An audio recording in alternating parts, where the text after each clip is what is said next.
About the British people, I mean, I know that you say both parties are, the big main parties are controlled, and they certainly are. Mr. Cameron's a Bilderberg, Stooley, Minion, I mean, at least the fact that they threw out Brown shows that they're wanting change.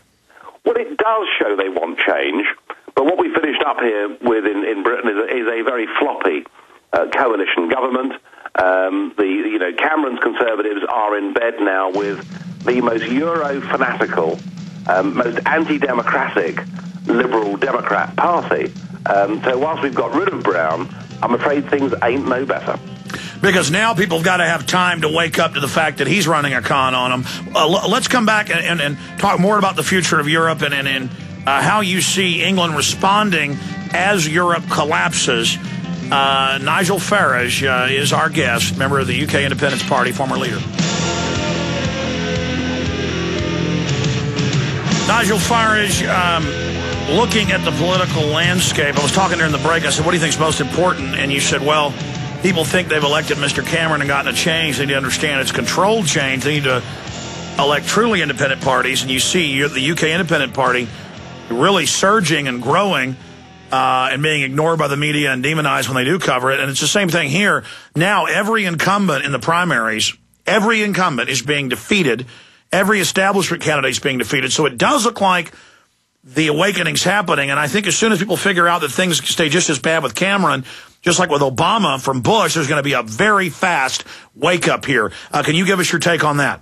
Yeah, no, absolutely. I mean, look, millions of people are hopeful that Cameron somehow is going to be different.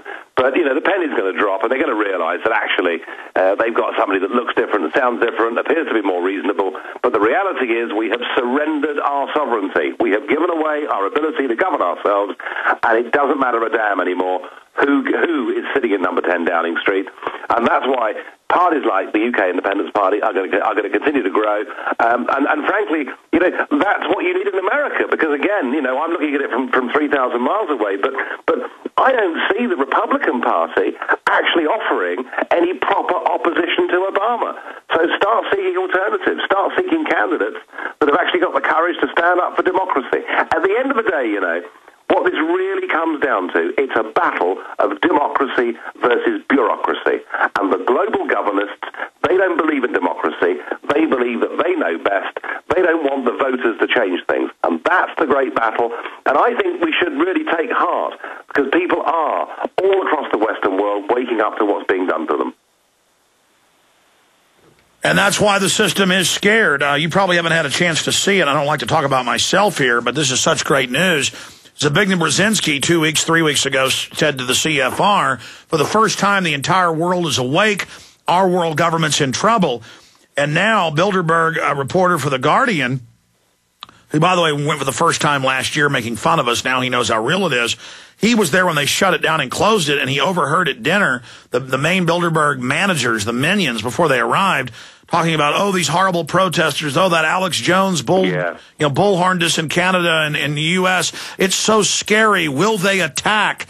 And they sound like addled children who aren't connected to the real world. I'm reminded of George Bush Sr. on TV 10 years after they were adopted, not knowing what a food checkout scanner is. But listening to these quotes he was writing down, they sound like, almost these glow-in-the-dark people that can't even feed themselves. No, I mean, listen, Alex, of course they're scared of you. And they've been scared, I must say, in Britain and in the EU, they've been scared of me for many, many years. And this is the reason I've written this book, Fighting Bull. I've chronicled how they've tried to put obstacles in my path, how they've used the black arts against me for over a decade. They've done everything they can to rubbish me, to label me as an extremist, to try and keep me off the media. They've tried to do all these things because they're terrified of the arguments, because they know that in their hearts, most people, most of us who live in the Western world, are tax-paying, law-abiding, decent people. And when we realise what has been done in our name, we will rebel against it. And, we just got to keep fighting. We've got to keep fighting. We know we've got right on our side. We know that in the end, democracy is a thing that will always triumph.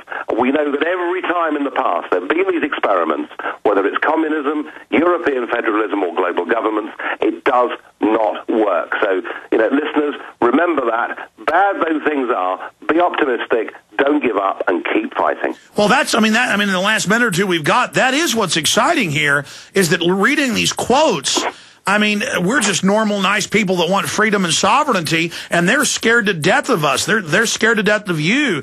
They are horrified that people are now testifying before the European Union Parliament about the world government. I mean, it shows that they're not invincible, that they are human as well. Well, it does, and I'll just give you a little example. Global warming, the whole hysteria over global warming. 2 weeks ago, Lord Monckton, Christopher Monckton, who's been on your programme before, and who was a luminary in the UK Independence Party, Monckton won a debate at the Oxford University Union the other week on the question of global warming.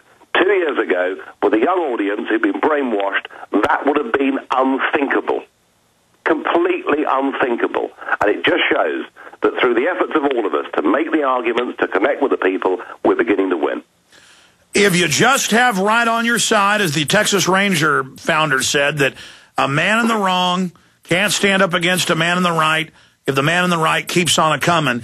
And but I think it's well taken what you said, Nigel Farage, one of the founding members of the UK Independence Party, former leader of it, European Union Member of Parliament, author of the new book that's out, that they're going to strike back, though. The empire is going to strike back.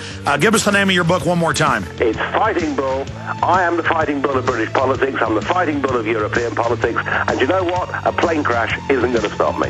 God bless you, sir. Thank you so much for spending time with us. We'll be right back from Bilderberg 2010 in Spain.